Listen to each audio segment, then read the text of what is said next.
자, 이제 요한 1, 2, 3서도 마지막 끝부분에 왔고요. 다음 주에 이제 유다서 그리고 요한계시록 이렇게 강의에 들어갈 겁니다.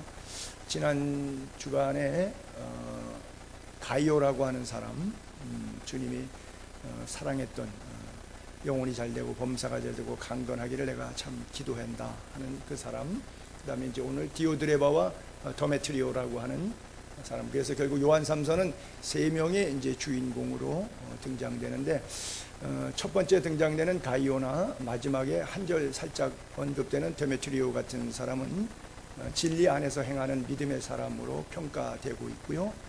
중간에 한 두 절 정도 디오드레베라고 하는 사람은 좀 좋지 못한 그런 사람으로, 결국 다 구원받고 예수 믿고 공동체 안에 들어온 사람이에요. 그런데 하나님의 하나님의 눈으로 평가하실 때 그렇지 못한 사람이 아닌가. 그래서 오늘도 내가 가이오와 같은 사람인지 디오드레베나 또는 데메트리오 같은 사람인지 우리의 신앙적으로 한번 점검해 봤으면 좋겠습니다.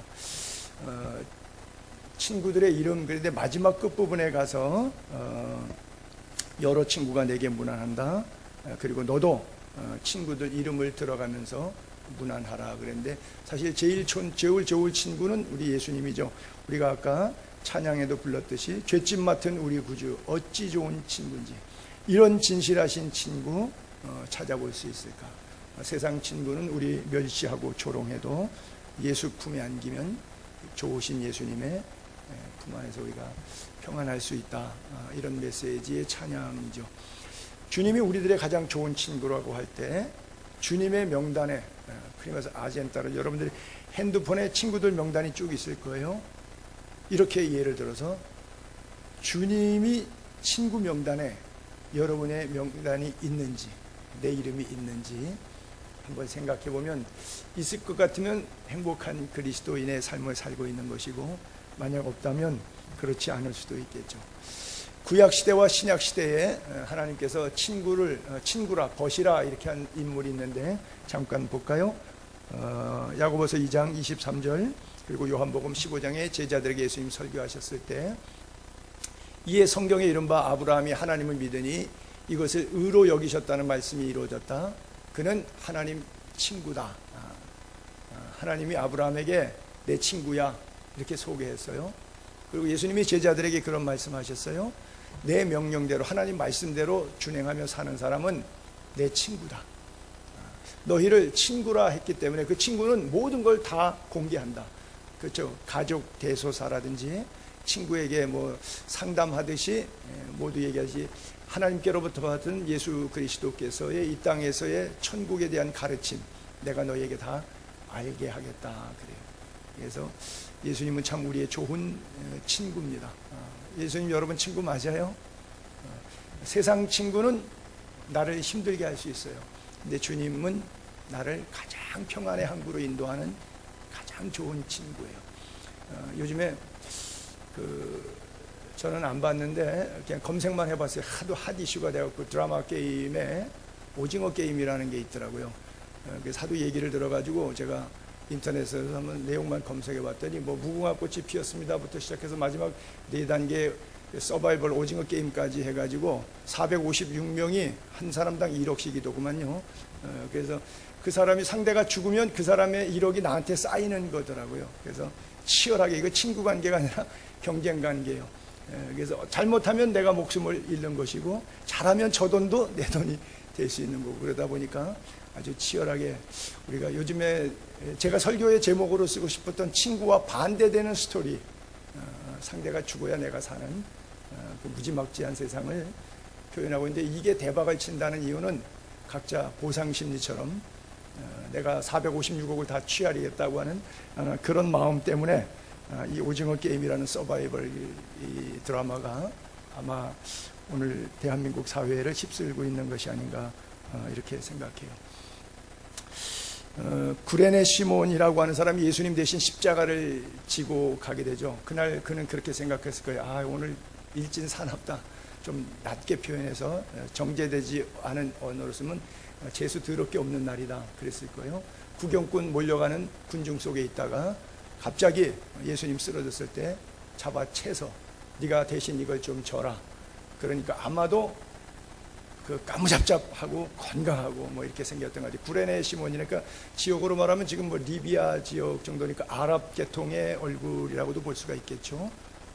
그래서 대신 십자가를 졌는데 첫 번째 아들이 알렉산더고 두 번째 아들이 루포죠. 그래서 재수는 없었는데 십자가를 지는 순간 성령께서 아마 감동을 주셨는지 그 친구가 예수를 잘 믿게 되고, 여러분 생각해 보세요.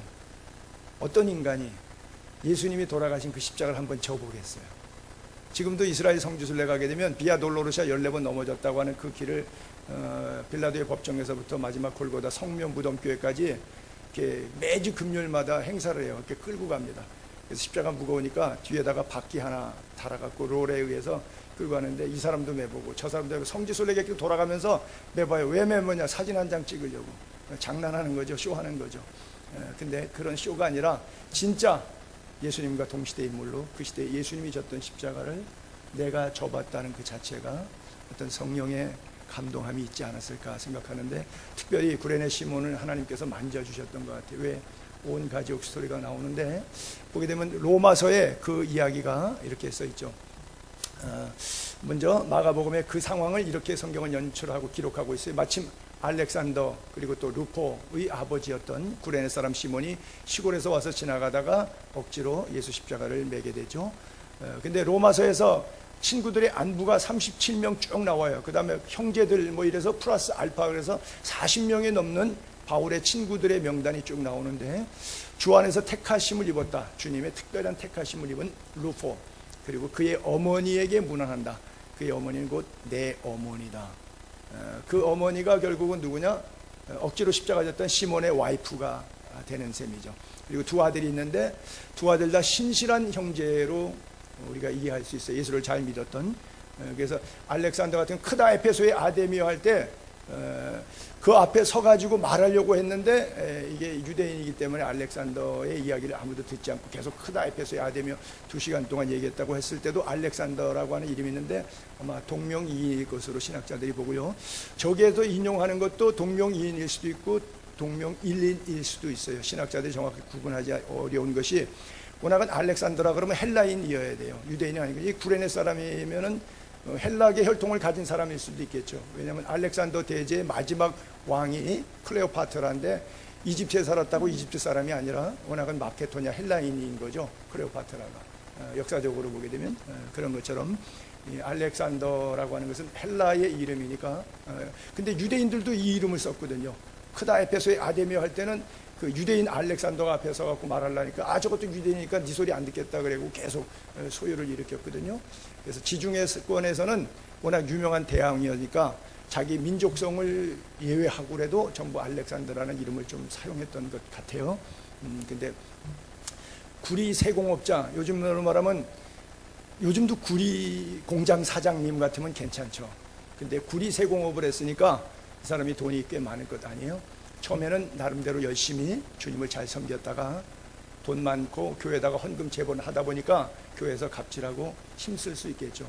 그런 사람 교회마다 하나씩 둘씩 뭐 몇 명씩 꼭 있어요. 그러다 보니까 맨 처음에는 괜찮은 사람이었는데 시간 지나다 보면 예수를 주 뜻대로 믿는 게 아니라 내 뜻대로 신앙생활하는 케이스가 많은데, 그런 사람 가운데 대표적인 케이스가 바로 알렉산더예요. 이게 동명이인일 수도 있는데 어쨌든 하나의 예를 드는 거예요. 그래서 이 사람이 사도 바울의 끝무렵에 가서 해를 많이 입힙니다. 여러분 생각해 보세요. 돈이 많아요. 근데 개척교회 목사 찌질해요. 순회 선교사 다닌다고 텐트 메이킹 자비랑 하면서 사도 바울이 돌아나는데 아주 찌질하잖아요. 거기다가 육체적으로는 병 들어갔고 사탄의 가시가 있었고 맨날 기도 제목 하나님이 들어주지 않는 약할 때 강함 주시라. 아니 우리가 은혜 안에서는 약할 때 강함 준다는 게 눈물 날 정도로 고맙지만 세상 사람들이 눈에 볼 때 약할 때 강함 주는 생쇼를 하고 있네. 약한 건 약한 거지. 그렇게 생각될 수밖에 없죠. 권력, 돈, 세상, 물질 앞에는 꼼짝 못하는 것이 인간 세상 사람들의 구조니까요. 어쨌든 이 알렉산더가 사도 바울의 사역에 처음에는 좋은 동역이 되었기 때문에 이름의 명단이 올라왔겠죠. 처음부터 박해하는 사람은 아니었겠죠. 그러나 돈이 많다 보니까 반대편에 자기가 으뜸되고자 하는 오늘 디오드레베와 같은 그런 사람이었겠죠. 그래서 꼭 맞는 인물은 아니지만 제가 하나의 실례를 하나의 케이스로 들어서 이 구레네 시몬의 두 아들이 있었는데, 두 아들 다 믿음 생활 잘하지만 한 아들은 끝까지 겸손하게 섬길 수 있고, 돈이 많아지다 보면 그 섬김이 도중에 삼천포로 빠질 수도 있지 않겠는가, 이런 생각을 가져보게 된 것이죠. 그래서 삶의 중심이, 여러분들이 교회 나오고 예수 믿고 예배드리는 이유가, 삶의 중심이 뭐냐? 나인가 하나님인가? 이게 너무도 중요한 것이죠. 왜 우리말에 그런 거 있잖아요. 당신이 필요하니까 당신을 사랑해. 당신을 사랑해. 왜냐하면 필요하니까. 조금 같은 것 같은데 좀 다르죠. 당신을 사랑하는 이유가 필요한 것인지, 당신을 필요하니까 사랑하는 것인지, 같은 것 같지만, 놀부가 제비다리 고쳐준 것하고 흥부가 제비다리 고쳐준 것하고 제비다리를 고쳤다는 의학적인 자비를 베푼 것은 결론적으로 똑같지만 내용에 들어가면 분명히 다른 형태의 신앙생활과 같은 모습 아니겠는가, 그렇게 생각해 보죠. 진정한 친구라고 하는 게 친할 친자에다가 오래일 구자를 쓰죠. 오래 묵어서, 여러분 친구가 그런 친구 있죠. 오래될수록 진국인 친구, 사귈수록 너무 좋아. 아깝지 않은 친구, 내가 뭘 다 줘도. 근데 사귀다 보니까 이 친구하고는 계속 내 인생에 동반 관계를 유지하면 곤란하겠어, 더 이상 관계를 하지 말자. 그래서 끊어지는 그런 친구 관계도 있지요. 저도 고등학교 졸업을 제가 76학년도에 들어가서 76년도에 들어가서 지금까지 한 45년째 한 달에 한 번씩 밥 먹고 만나는 친구들이 있는데, 그게 보통 여상한 친구가 아니거든요. 그 친구들이 한갑이라고 뭐 이렇게 100만 원이 넘게 금반지도 선물해주고 뭐 이랬는데, 어저께도 친구 가운데 하나 그 딸이 결혼식을 했어요. 그래서 아침 10시에 신학교 가서 강의 갔다가, 신도림인데 마트는 신도림 옆에 테크노 마트에서 결혼식을 하는데, 바로 그 옆이니까 10시 강의가 10시 50분에 끝났는데 결혼식이 5시 40분이야. 한 7시간을 거기서 그냥 앉아 있었어요. 그냥 책 보면서. 오갈 데도 없으니까. 그리고 길거리에 그 신도림역 앞에 공원 광장에, 왜냐하면 실내 들어가면 마스크 써야 되는데 좀 마스크 벗고 싶은 데가 어딘가 하다 보니까 바깥에 야외 광장에 가서 혼자 벤치 끝에 앉으면 되겠더라고요. 그래서 마스크를 좀 벗고 가서 책을 읽고 한 7시간을 기다렸는데, 그 친구가 자기 딸을 안는데 내가 눈물이 왈칵 쏟아지더라고요. 왜 그런 거 있잖아요. 결혼식에 갔을 때 아빠가 딸을 안을 때.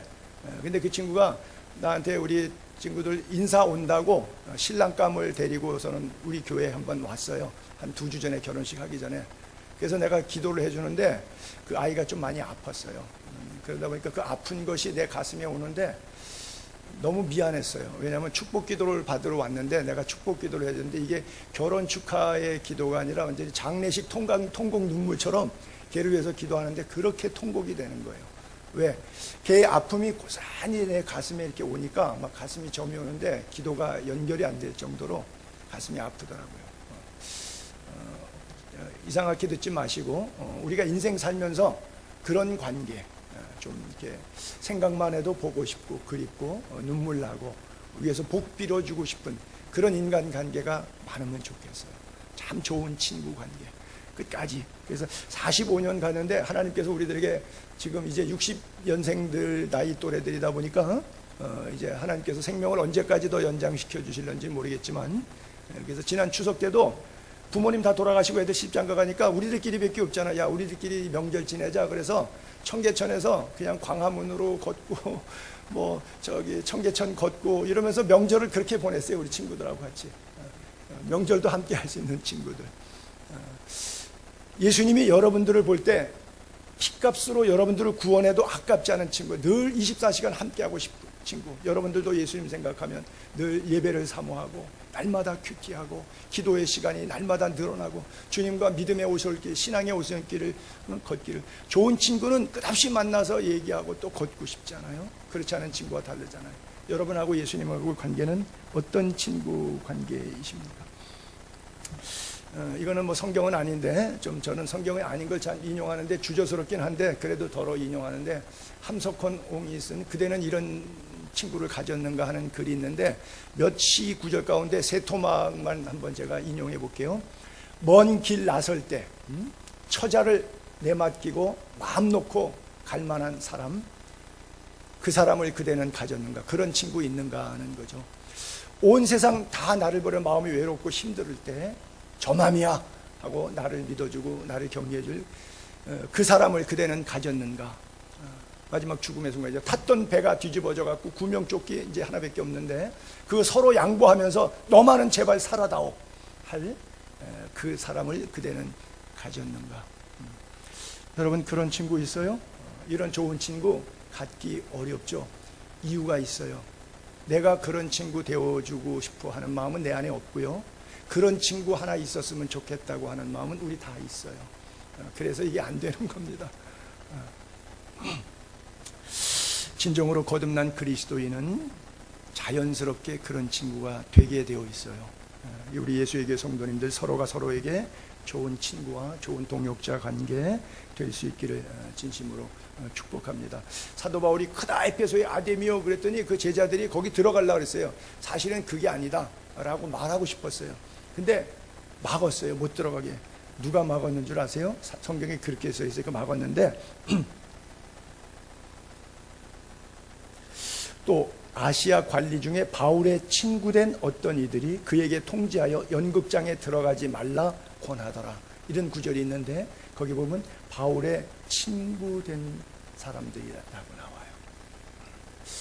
바울이 참 척박하게 사역을 했잖아요. 옷 찢기고 매 맞고 파선하는 매에서 일주일 고생하고 많이 힘들었는데 그래서 고난을 은혜로 아는 철부지 신앙에서 성숙한 사역자가 됐는데 그때마다 상황에 모면할 수 있도록 피할 길을 예비했던 좋은 친구들을 하나님께서 붙여줬어요. 지혜 있는 친구들. 바울은 자기 뜨거운 열심 때문에 그냥 크다 에페소의 아데미에 들어가서 그냥 전도도 할 겸 설교도 할 겸 한번 누가 옳은가를 재판을 좀 해보려고 그랬어요. 근데 아니다. 지금은 들어가면 24,000석짜리인데 너가 테러를 당하면 군중에 의해서 달려와서 때리면 네가 맞고 깔리면 압살당해. 그러니까 지금은 안 가는 게 좋아.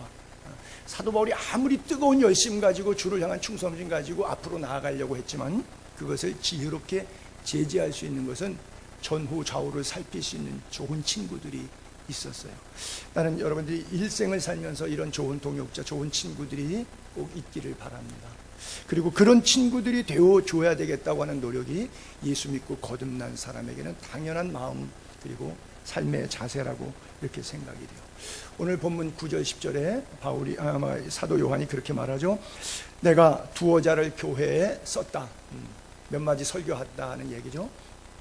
그러면서 디오드레베의 얘기 나오는데 그들 중에 으뜸되기를 좋아하는 디오드레베, 우리를 맞아들이지도 않고 순회 사역자들 거부하고 또 그러므로 내가 가면 그 행한 일을 잊지 아니하리라. 그가 악한 말로 우리를 비방하고 오히려 부족해서 형제들을 맞아들이지도 않고 혹시 맞아들이려고 하는 사람들까지 오히려 못하게 방해해가지고 교회에서 내쫓아 버렸다. 이거죠. 디오드레베 이런 사람 꼭 교회 안에 있습니다.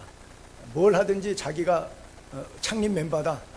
내가 뭐 해야 된다. 이 교회 내가 세웠다. 이런 으뜸되기를 좋아하는 사람이 꼭 있죠. 그래서 1세기는 순회 사역자니까 바울도 순회 사역자였고 사도 요한 자체도 순회 사역자였고 오늘은 이건 내일은 저것 이러면서 사역했는데 그들이 예수님께서 뭐라고 가르쳐주냐면 두버릇도 필요 없다. 지팡이 전대 그런 거 의지하지 말라. 그냥 아무데나 가서 평안을 구해라. 그래서 오세요. 우리 집에서 숙식하세요. 그러면 그 집에 가서 먹고 자면서 떠날 때까지 마을 전도하고 또 다른 마을 가서 그래라. 만약에 안 받아들이면 발에 먼지 떨어버려라. 그러니까 무전 취식하는 사람들인데 아주 예수님도 그러셨지만 3년 동안 뭐 거지왕 김춘산처럼 돌아다녔지만 제자들에게도 그렇게 가르치셨어요. 아무데나 가서 숙식해라. 하나님께서 사람 붙여줄 것이다. 사도 바울이 빌립보에 가니까 루디아 여인이 마음을 열어서 안 들어가겠다 그래도 막 강권해서 막 붙잡아 가잖아요. 데살로니가 갔더니 야손이 숙식을 제공하잖아요. 베레아 갔더니 적지 않은 귀부인들이 대접하잖아요. 아테네 내려갔더니 다마리라고 하는 여자가 또 대접하잖아요. 고린도 갔더니 브리스길라와 아굴라가 대접하잖아요. 겐규리아 내려갔더니 베베 집사님이 대접하잖아요. 그가 몰랐어요. 사도 바울이 순회하고 돌아다녔어요. 근데 가는 곳곳마다 전혀 계획하고 준비한 거 없는데 가니까 사람이 있었어요. 하나님은 하나님의 일을 그렇게 행하셨거든요. 그 초대교회 사역은 하나님께서 그렇게 집행했는데 사실 저는 사렙다 가부 이야기를 볼 때마다 늘 가슴이 아린 게 나 같으면 내가 굶어 죽지 그거 못 먹겠다. 마지막 남은 반죽에 밀가루하고 기름인데 그거 과부하고 아들이 먹고 죽을 건데 그것까지 얻어 먹으면서까지 그 가정을 축복할 때 하나님은 일하시더라는 얘기죠. 그래서 인간의 자존심과 생각하는 것과 자기 어떤 깨끗하게 목회하겠다고 남 신세 안 지겠다고 깔끔하게 뭐 청렴결박하게 한다고 해도 그것이 만약 자기 생각이라면 그것까지도 겸손하게 내려놓고 내가 망가지고 내 자존심이 상하더라도 하나님의 거룩한 부르심 앞에 순종하는 것이 옳은 자세이고, 또 그런 분들을 가슴을 열고 그런 분들을 알아보고 받아들일 수 있는 그 자세, 이것은 영적으로 상당히 수준 높지 않고는 감당하기 어려운 그런 스토리가 되겠죠.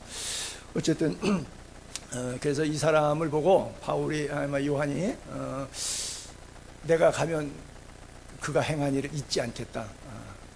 한국말에 제일 무서운 말이 뭐죠? 두고 보자. 영어에서는 좋은 말이에요. See you later. 만날 때 다음에 또 봐. 좋은 말인데 한국말로 번역하면 아주 무서운 말이에요. 두고 보자. 내가 가면 그 행한 일을 잊지 아니하겠다. 그래요. 성경에 좋은 이미지로 평가받은 사람들도 있고 나쁜 이미지로 평가받은 사람도 있는데, 자, 여러분에게 대입해 보세요. 내가 죽었어요. 장례식에 나를 조문을 온 사람들이 나를 어떻게 기억할까요? 분명히 그 사람들이 조문 끝나고 국화 하나 놓고 내 영정 앞에다가 가가지고 식탁에 앉아서 그분이 이랬어 저랬어 하면서 말은 차마 입에 담지 못하지만 마음속으로 말하는 저 사람에 대한 평가가 있을 거예요. 여러분, 요즘에 범죄가 많이 줄어들었죠. 왜? CCTV 때문에 거의 걸려요. 거의 잡혀요. 그러니까 범죄율이 이 자범 범죄율이 굉장히 줄었어요. 그 이유가 CCTV예요. 하나님의 CCTV를 생각해 봅시다. 우리가 죽었어요. 심판대 앞에 섰어요. 우리가 살아온 일들을 하나님이 CCTV에서 정확하게 평가합니다. 내가 장례식 하는 날, 하나님의 심판대 CCTV 앞에 서는 날, 그때 내가 어떻게 평가받는 인물일까? 가이오와 같이 평가받을 것인지, 데메트리오 같은 좋은 사람, 진리 안에 행하는 사람인지, 안 그러면 디오드레베 같은 그런 신앙생활을 했던 사람인지, 요즘엔 다 드러나요. 만물이 벌거벗은 것 같이 지은 자 앞에 다 드러나리로다 이렇게 써 있잖아요. 여러분, 구글 웹에 치고 들어가면요, 내가 주소를 쳐요. 우리 아들이 어디 산대? 그럼 주소를 쳐요. 들어가 보면 아, 얘가 이런 집에 사는구나. 그냥 보여요. 인공위성으로 위성사진으로 집 형체 모양도 보이고요. 지도 사진으로 클릭 들어가면 그 아파트 평수 몇 평짜리인 거 보고요. 옆에 가격 검색하면 몇 평짜리 얼마짜리 집에 살고 있는가, 저만 아는 게 아니라 대한민국 사람은 누구든지 치면 다 볼 수 있어요. 서로 다 알아요. 아, 저 사람은 70평짜리. 아, 지금 13억이래 저 집은. 아, 저 사람은 30평짜리래. 아, 저거 얼마짜리래. 그리고 집은 어떻게 생겼대? 구글 맵에 들어가면 다 봐요. 아니, 인공위성으로도 다 보는데 하나님이 우리의 모습을 보시지 않을 거라고 생각하고 산다는 것은 대단한 모순이죠. 대단한 모순이죠. 그렇죠? 이 디오드레베라고 하는 사람, 뭐 2000년 전 시대 사람이니까 CCTV의 개념이 없어서 그렇게 사는지 몰라도 으뜸되기를 좋아한다. 늘 생색내는데 생색 안 내는 일에는 봉사도 헌금도 헌신도 협력도 전혀 안 해. 자기 이름이 나고 뭐 자기가 했다 그래야 되고 뭐 이래야만 하는 거지, 은밀한 가운데 보시는 하나님하고는 상관이 없어. 뭔가 나팔을 크게 불어야만 되는, 항상 으뜸되기를 좋아하는 이런 사람 꼭 있어요. 또 순회 사역자들, 목회자들, 선교사들 올 때 거부하는 사람. 저도 한국에 와서 예전에는 제 앞에 목사님, 선교사님 계시면 한 번밖에 없는 생애를 주 앞에 헌신했다 해서 그분들을 리스펙트, 존경했어요. 근데 10년 돼가지고 한국에 와서 목회하면서 여러 목회자들을 만나보는 가운데 목사가 이래도 되는 건가 싶어서 목사님 처음 만나서 대할 때 저것도 혹시 사기꾼 아니야? 옛날에는 목사님이라고 하는 단어 자체에 제가 꾹뻑 죽었는데 지금은 색안경을 끼고 평가를 시작하다 보니까 뭐가 없어졌느냐? 내 안에 긍휼과 자비와 은혜가 다 없어졌어요. 그리고 뭐만 남았어요? 율법만 남았어요. 그래서 성경의 은혜의 하나님은 안 보이고 구약의 율법의 하나님만 있어갖고 모든 삶의 율법대로.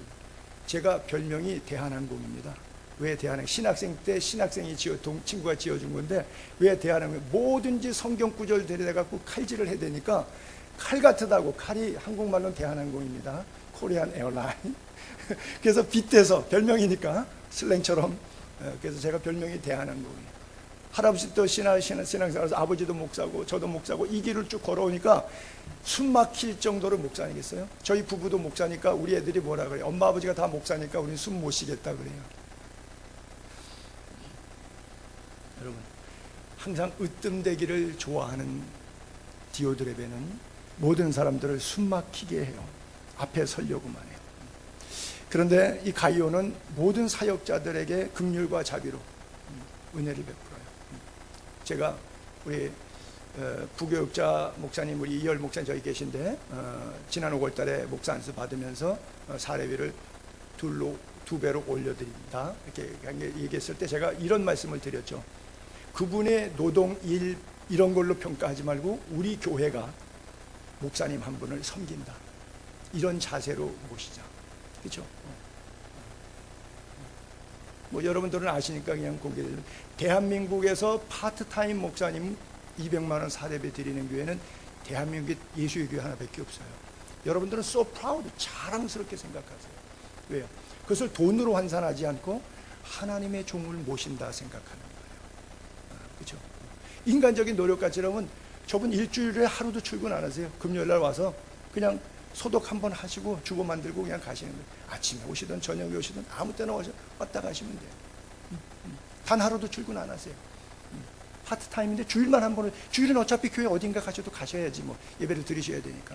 그게 다예요. 주일도 하루 종일 노동합니까? 8시간 근무합니까? 우리 오후 예배 없잖아요. 식사 안 먹으니까.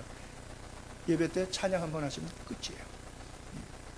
그러나 그것을 노동 인권으로 환산하실 겁니까? 아니죠. 우리 교회가 이만큼 위대한 교회입니다. 훌륭한 교회입니다. 하나님의 종을 종으로 알아보고 모시는 교회예요. 왜? 디오드레베가 맞아들이지도 않고 그런 걸 거부하는 거예요. 그리고 악한 말로 비방해요. 그렇게 되면 여기에 비방할 어떤 여러 가지 언어적 요소들을 동원할 수가 있겠죠. 부정적이고 반대하는 사람들의 어떤 입장과 의견이 있을 수가 있겠죠. 뭐 재직회를 하게 되면 이 의견도 나오고 저 의견도 나올 수가 있겠죠. 그리고 거기에 대한 비방도 있을 수가 있겠죠. 형제들을 맞아들이지도 않고 풍성하게 대접하려고 그러면 그렇게 대접하면 교육자들 버르장머리 없어서 나빠져. 그래갖고 또 그것을 오히려 금하고 그런 거 자꾸 하게 되면 내쫓죠. 실제 그런 일이 있었어요. 장로님이 어떤 세신자가 왔는데 목사님한테 너무 은혜를 받았어요. 세례 받은 날 자기 세례 기념 선물로 목사님에게 자가용을 하나 사드렸어. 근데 장로가 내쫓았어. 네가 뭔데, 이 교회 내가 30년 다닌 장로인데 나도 자가용 안 사줬는데 너 온 지 석 달밖에 안 됐는데 네가 이 교회에서 네가 왕하려 그래? 이 교회 네가 접수하려 그래? 뭐 하는 짓이야 이게, 무례하게. 그래서 내쫓았어요. 이런 일들이 얼마든지 있을 수 있어요. 나도 모르는 가운데. 이게 나쁘다 좋다의 개념적인 것이 없이 한국 교회 안에 나도 모르게 이렇게 도배되어 있는데 한국 교회만 있는 게 아니라 2000년 전에 사도 요한이 목회했던 에페소 교회도, 소아시아 교회들도, 마케토냐 아가야 지방의 교회들도, 갈라디아 교회들도 이런 일들이 있었어요. 그래서 결국은 뜨겁게 성령으로 모였어요. 근데 육체로 맞춰갔어요. 핵심을 놓친 것이죠.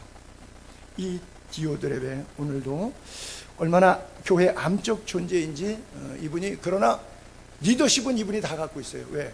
교회에서 헌금을 가장 많이 한다는 미명하에 갑질은 이분이 다 해.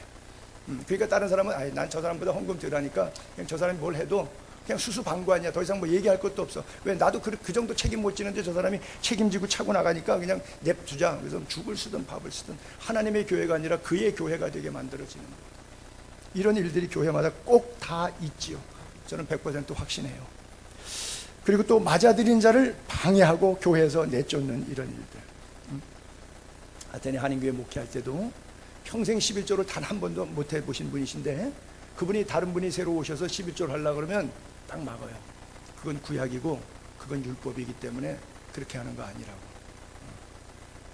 근데 그분이, 부부가 나한테 찾아와서 그래요. 제가 한국에 있었으면 벌써 권사되고 장로 됐을 텐데 아직도 안 됐는데 목사님 다음 사무총회 때는 저희 부부 권사 장로로 임직시켜 주세요. 이게 뭘에 관심이 있는 거죠? 그 사무총회 끝났는데 결국 제가 임직 안 했죠. 그랬더니 그분이 성경책을 탁 강대상 앞에 집어던지고 뛰어나갔어요. 그렇게 목회하지 말라 그랬지 내가. 제가 그런 경험도 있는 목사예요. 그럼 뭐가 무섭겠어요 내가. 간이 배 밖에 나왔지. 응? 그러니까 교회 안에 훌륭하신 분들, 수십 년 믿은 분들, 저보다 연장자니까 저보다 예수 믿은 세월이 오래되신 분들이 디오드레베가 참 많은데 본인은 디오드레베라고 생각하겠어요? 아니요. 하나님 앞에 열심히 있는 자라고 생각을 하고 있어요. 신앙 재점검 들어가시기 바랍니다. 구원 문제 재점검 들어가서 보시기 바랍니다. 구원받은 자는, 하나님의 은혜를 아는 자는 그렇게 하라고 해도 못해요. 절대 못합니다. 은혜가 없기 때문에 그럴 수가 있는 것이죠. 마태복음 7장 12절에 보면, 그러므로 무엇이든지 남에게 대접을 받고자 하는 자는 너희도 남을 대접하라. 빨간 글자만 볼게요. 남을 대접하라. 또 누구든지 자기를 높이는 자는 낮아진다. 그래서 누구든지 자기를 낮춘 자가 되어야 된다. 그래야 높아지는 길이라고 말씀하고요. 하나님이 교만한 자는 물리치죠.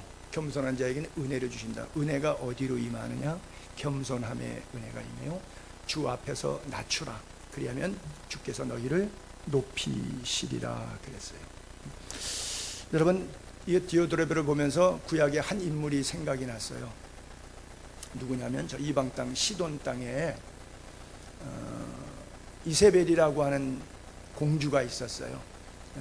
이 사람 아버지가 이도발이라고 하는 사람인데, 이도발이 워낙 아세라의 제사장이었는데 시돈의 왕을 쿠데타를 일으켜서 죽여버리고 32년 동안 통치해요. 그 사이에 딸을 하나 낳는데, 이세벨을 낳는데, 이 딸을 이스라엘 왕인 아합이 자기의 부인으로 데리고 와서 살아요. 그래서 엣바알이라고, 이렇게 아버지 이름을 엣바알이라고 하는데 바알의 사람, 뭐 그런 뜻이에요. 근데 엘리야를 얼마나 힘들게 하고, 이 여자 때문에 바알과 아세라가 팽배해서 이스라엘 민족이 저주를 받아서 3년 6개월 동안 비가 오지 않잖아요. 그 비 안 올 때 엘리야하고 싸울 때 결국 엘리야가 어디로 피난 갑니까? 시돈 땅으로 가요. 그리고 사렙다 마을에 이름 없는 과부 집에 들어가서 섬김을 받아요. 자, 한 여인은 이름 없는 과부예요. 3년 동안 농사져도 안 되는 흉년 속의 과부의 삶 생각해 보세요. 연상이 되죠. 그리고 공주, 왕의 딸, 비교가 되죠. 누가 더 하나님을 잘 섬길 수 있을까요? 하나님은 누구를 쓰시고 계신가요? 그렇죠? 그 구절만 잠깐 한번 올려볼까요? 왕상 16장 30절에 아합이 그의 이전에 모든 사람보다 여호와 보시기에 악을 더욱 행하고 느바세 아들 여로보암의 죄를 따라 행하는 것을 오히려 가볍게 여겼다. 시돈 사람 왕 엣바알 딸 이세벨을 아내로 삼았죠. 자, 그 사건 이후에 또 반대로 여호와의 말씀이 엘리야에게 임해서 3년 6개월 동안 이제 피난 가서 숙식을 제공받는데 어디로 갔냐? 결국 시돈 땅에 갔어요. 사르밧 동네에 들어가서 이름 없는 과부에게 들어가서 하나님께서 예비한 이 여인을 통해서 음식을 먹게 해요. 근데 아시다시피 마지막 기름 한 방울, 마지막 가루의 통의 가루였죠. 그것을 긁어서 엘리야를 먹게 하죠. 저는 이런 구절을 읽을 때마다 하나님이 조금 뽀다구나고 폼나게, 여러분, 나라면, 내가 목회하면 나는 공주를 쓸 것 같아요. 권력도 있지, 돈도 있지. 이쪽을 붙잡아, 이쪽을 장로 줘, 이쪽을 권사 줘. 그리고 돈 없는 과부야, 교회 오거나 말거나, 와도 그만 안 와도 그만이잖아. 나하고 아무 관계없고 하나님의 사역에 도움 전혀 될 거 없어. 그렇죠? 저라면 그렇게 했어요. 근데 나의 생각과 너의 생각이 다르대. 나의 길과 너의 길이 다르대. 하나님의 마음이 여러분들에게 읽어지기를 바랍니다. 하나님께서 모세를 쓰실 때 모세가 나 말 못한다 그랬어요. 그러니까 형 붙여줘요. 나 능력 없다. 너 손에 뭐 있니? 지팡이.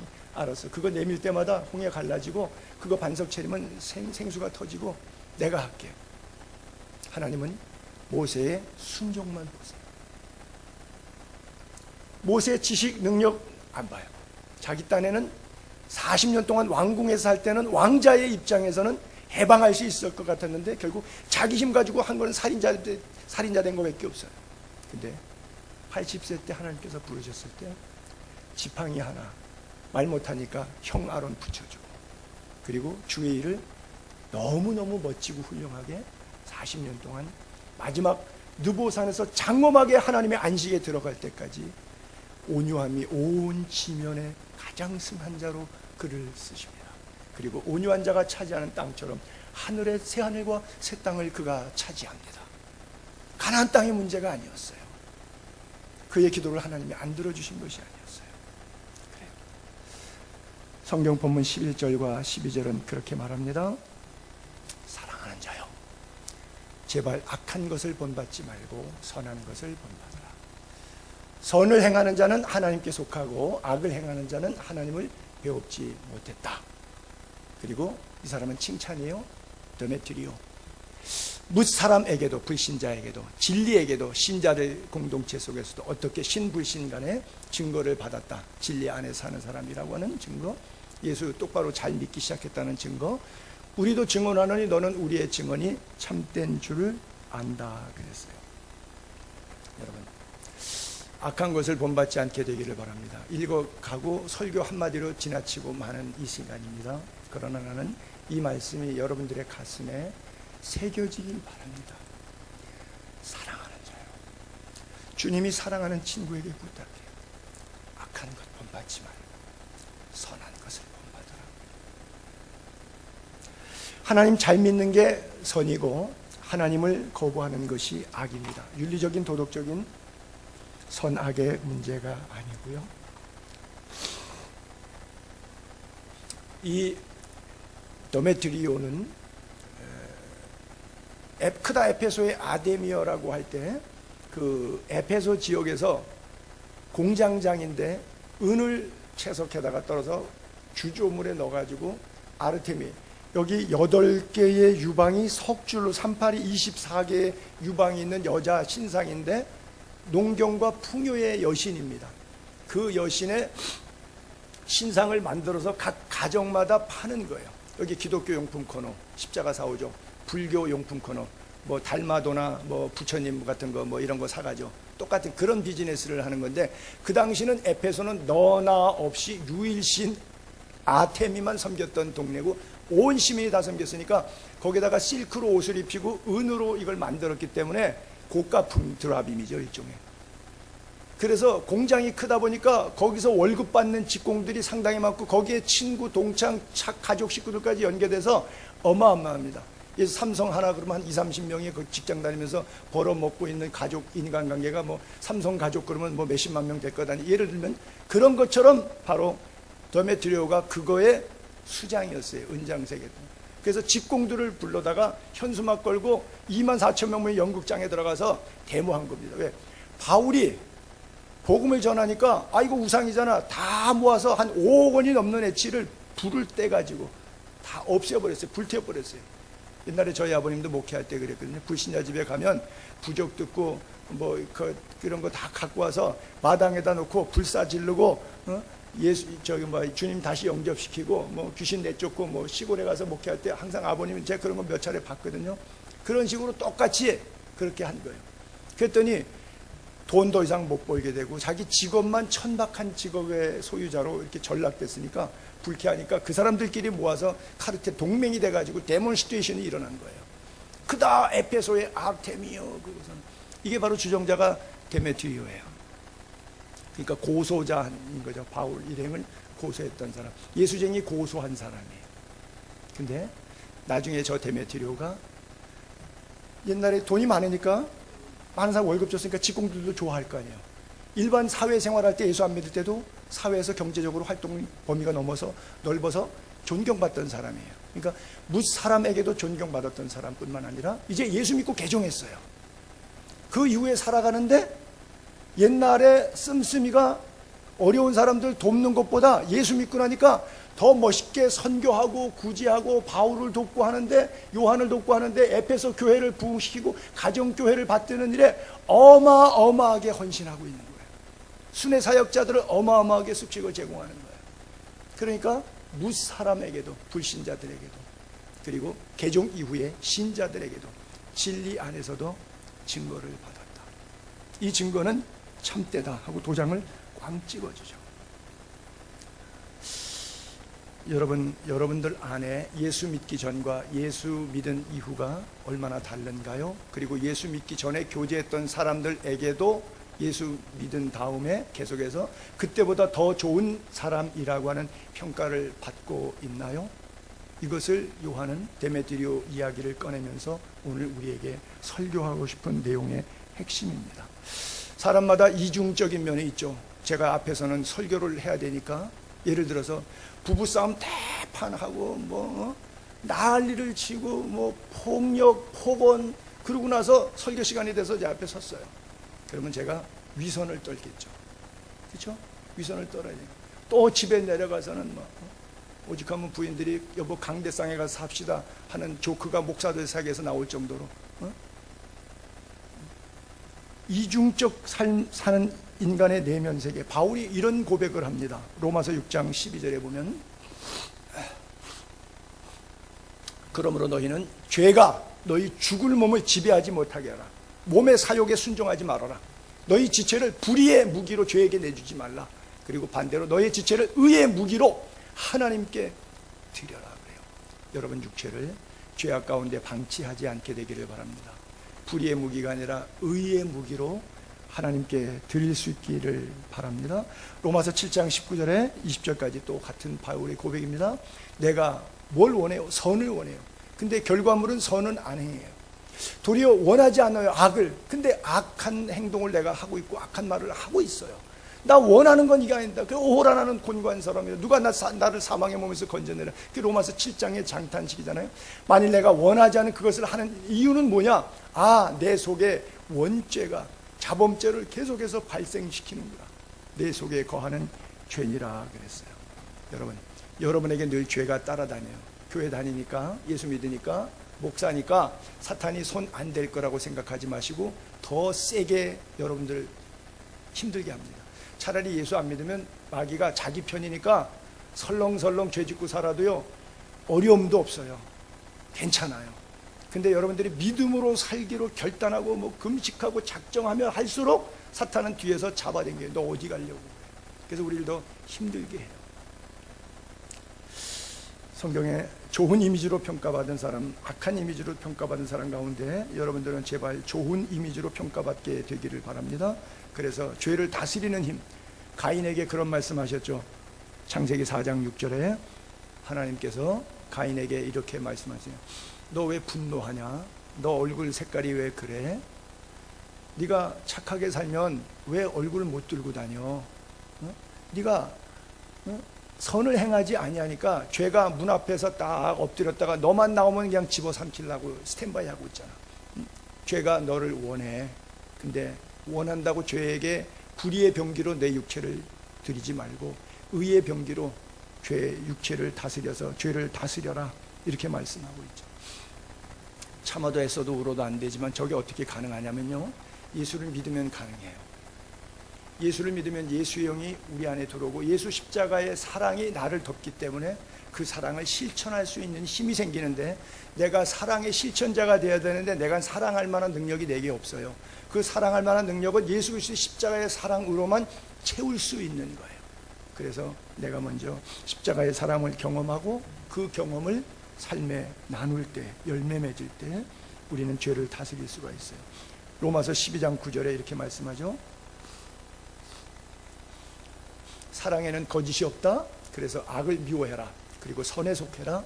형제를 사랑하고 우애하고 존경하는데 서로 먼저 사랑하고 서로 먼저 우애하고 서로 먼저 존경하라고 말씀하고 있어요. 우리가 본받아야 될 인물과 본받지 말아야 될 그런 인물의 대표적인 케이스를 제가 예를 하나, 사울 왕과 그 아들 요나단의 이야기를 듣게요. 그들이 부자지간인데 어떻게 부전자전이 아니더라고요. 다윗을 대하는 태도가 너무 달라요. 사울 왕은 다윗을 미워서 죽이려고 하고요. 그 아버지의 판단이 잘못됐다. 아버지, 우리가 블레셋에 다 죽을 뻔했는데 골리앗 잡았죠. 응? 아버지가 귀신 들려갖고 악신이 들 때마다 비파 들고 뛰어와갖고 찬양하니까 아버지가 평안히 주무실 수 있도록 악신이 떠났죠. 옆에서 영적으로 육적으로 아버지 보디가드, 뭐 소울가드 이런 역할을 해주고 있는데 뭐가 문제가 있어요? 근데 이미 악신이 들린 사람은 메시지가 안 들어가네요. 참 이게 문제입니다. 이게 문제예요. 이미 악신이 들어갔으니까 요나단의 말이 하나도 안 틀린데 안 들어간다는 게 있어요. 믿음은 들음에서 나는데 이게 안 들린다는 데 문제가 있죠. 결국 사무엘상서 22장 17절 18절 보세요. 왕이 좌우의 홍위병에게 이르되 돌아가서 여호와의 제사장들을 죽이라. 왜? 다윗 죽이려는데 다윗을 피신시켜줬어, 이 제사장들이. 그것도 그들도 다윗과 합력했고 또 다윗이 도망한 것을 알지만 나에게 알리지도 않았다. 내가 잡아서 죽여야 되는데 피신시켰다 이거죠. 왕의 신하들이 손을 들어 여호와의 제사장 죽이기를 싫어하니라. 왕의 명령인데도 호위병들이 감히 목회자를 죽이는 걸 두려워했어요. 그랬더니 왕이 이방 사람, 에돔 사람, 에서의 후예들 도에게 너 돌아가서 제사장들 죽여라. 그랬더니 그날 세마포 에봇 입은 자 85명을 죽였다. 다윗 추격전에서 도망가니까 그 분풀이로 그 다윗을 피신시켜준 목회자 85명을 집단 살해합니다. 그런가 하면 요나단은 사무엘상서 18장 3절에 요나단은 다윗을 자기 생명같이 사랑했다. 그래서 겉옷도 주고 군복도 주고 칼과 활과 띠도 줘요. 그래서 사울의 영역이 아닌 다른 지역에 갈 때는 이것이 뭐예요? 암행어사 마패처럼 야 나하고 요나단의 관계는 이런 관계. 이게 왕자의 겉옷이야. 왕자의 군복이야. 왕자의 칼, 왕자의 활, 왕자의 띠다. 그래서 요나단의 것을 자기의 호신술처럼 가지고 다녔어요. 그냥 단순하게 물질을 준 것이 아니라 그의 생명의 보호막을 요나단이 끝까지 펼쳐줬다라고 하는 것이죠. 인생 외롭지 않는 좋은 친구들이 있기를 바랍니다. 우리 딸내미가 친구들 데리고 와서 1박 2일 동안 데리고 노는데 반 애들 보고 나한테 소개할 때 아빠 베프야 그러더라고요. 그래서 나는 베프가 뭔지 몰랐는데 베스트 프렌드, 제일 친한 친구라고 하는 그런 이야기더라고요. 여러분 참 좋은 거예요. 주님이 우리들의 베프인데 우리도 주님의 베프가 돼야 되지 않겠어요? 의형제라고 하는 단어도 있는데 저희 아버님은 저희 할아버지가 39세에 돌아가셨는데 25살 때 우리 아버님을 낳았어요. 그러니까 우리 아버님이 15살 때 결국 부친을 잃은 거죠. 할아버지 산소가 중국에 있는데 제가 중국 사역할 때마다 매년 벌초를 하는데 지금 3년째 벌초를 못하고 있어서 여러분들이 아시는 그 서중성 목사님이 맨날 벌초에서 사진 나한테 보내주시고 이렇게 하시는데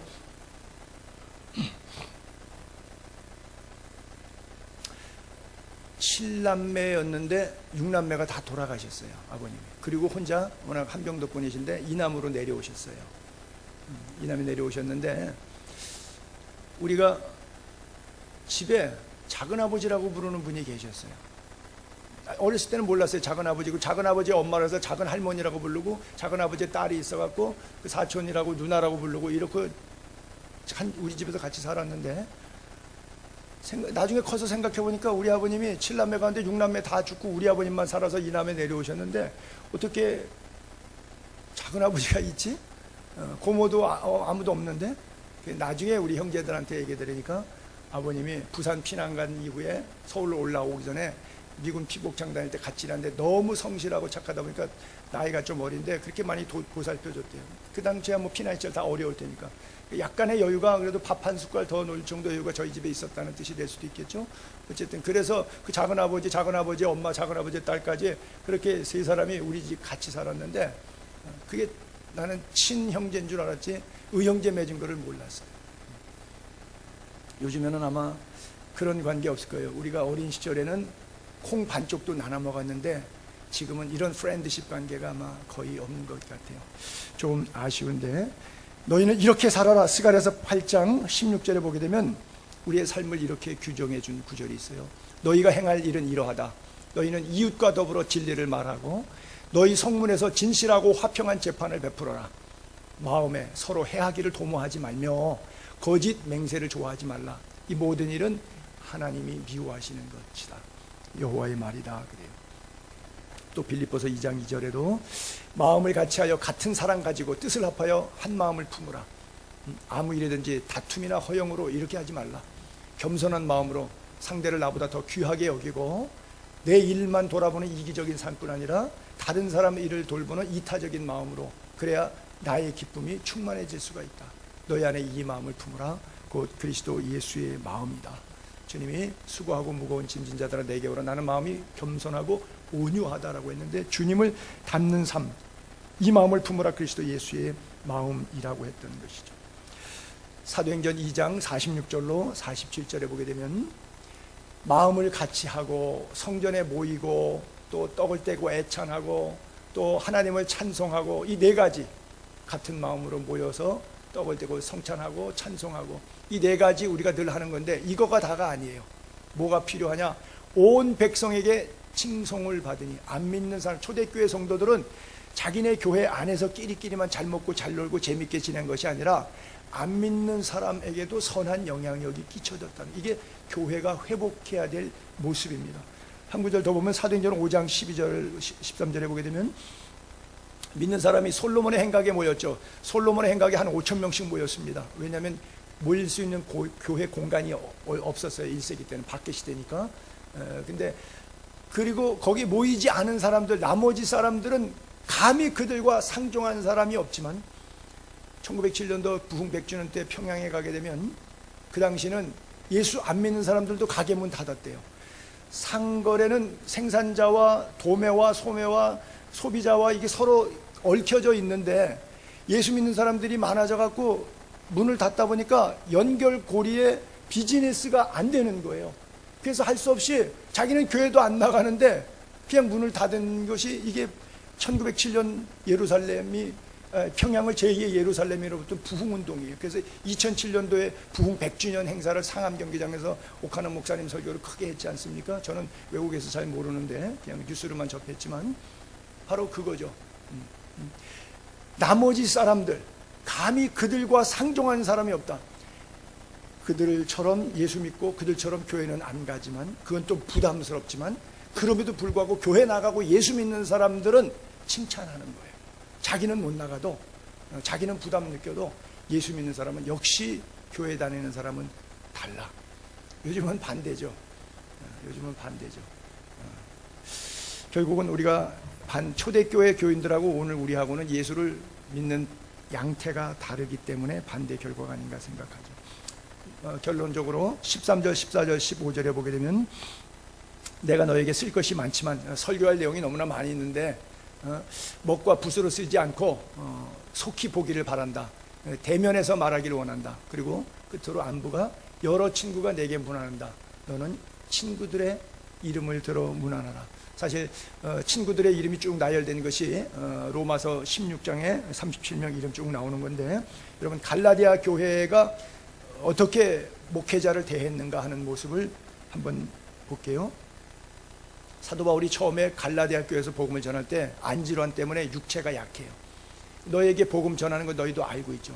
근데 너희를 시험하는 것이 내 육체에 있을 때 이것을 너희가 업신여기지 않고 버리지도 않았다. 오직 나를 하나님의 천사와 같이 또는 그리스도 예수같이 영접했다. 심지어 너희 눈이라도 빼서 나한테 주려고 개안 이식 수술까지 해주고 싶었다. 여러분 대단하죠. 목사님을 위해서 성도님들이 목사님이 몸이 아파요.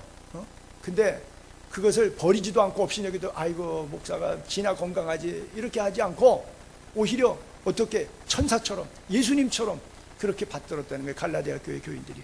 그리고 눈이 아프니까 안질환 때문에 눈까지 빼어주고 싶어요. 저희 아버님이 교통사고를 당해가지고 늑골과 함께 7개의 갈비뼈가 부러져서 병원에 입원하셨었는데 목회하실 때, 근데 교인들이 오셨는데 목사님 기도해 주세요 그러고 그 상황에 안수기도를 받더라고요. 나는 기도해 주시러 오신 줄 알았더니 그게 아니고 아버님한테 기도 제목이 있어가지고 기도해달라는 거예요.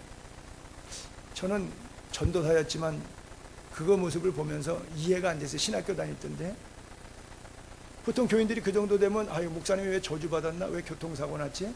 또 늑골이 7개나 다 부러져 갖고 뭐 기부스에서 2달 동안 병원에서 입원하고 있고, 그러면 그런 분한테 기도해 준다 그래도 아, 나 안 받을래요, 이럴 것 아니에요.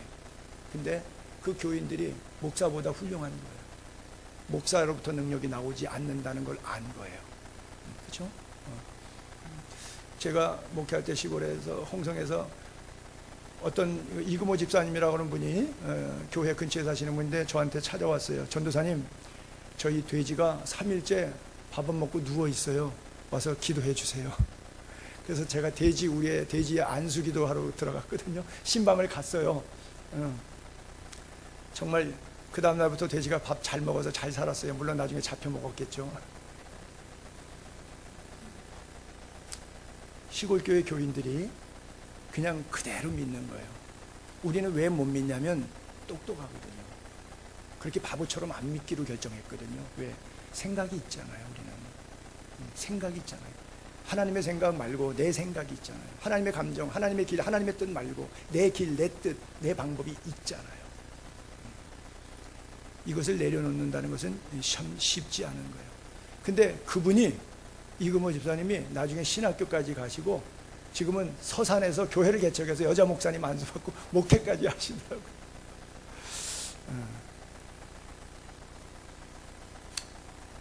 성도가 목회자를 그렇게 섬기는 것뿐 아니라 마지막 한 구절 더 볼게요. 목회자가 성도를 어떻게 대해야 하는가를 성경은 이렇게 가르치고 있어요. 요한복음 10장. 나는 선한 목자라. 선한 목자는 양을 위하여 목숨을 버린다. 싹구는 목자가 아니다. 양도 재앙이 아니니까 이리가 오면 도망가. 돈하고 상관관계에 있어서 싹구님 까닭에 양을 돌보지 않아. 근데 선한 목자는 나는 양을 알고 양도 나를 아는데 마치 like this, 어떻게? 하나님이 예수 그리스도를 아시고 예수님이 하나님을 아시는 것처럼. 그래서 나는 양을 위하여 목숨을 버리노라 그래요. 여러분, 멋있는 동력자가 한 게 아니에요. 갈라디아 교회 교인들은 정말 눈이라도 빼서 주고 싶은 만큼 예수님처럼 선사처럼 받들고, 또 목회자는 양을 위하여 목숨을 내놓을 수 있는 이런 관계. 이보다 좋은 친구 관계가 있을까요? 나는 부디 바라기를 예수의 교회뿐만이 아니라 전 세계의 교회, 전 세계의 성도님들이 이 팬데믹 속에서도 참되신 주님을 예배하는 좋은 친구들, 좋은 동역자들 될 수 있기를 주님의 이름으로 축복합니다. 기도하겠습니다.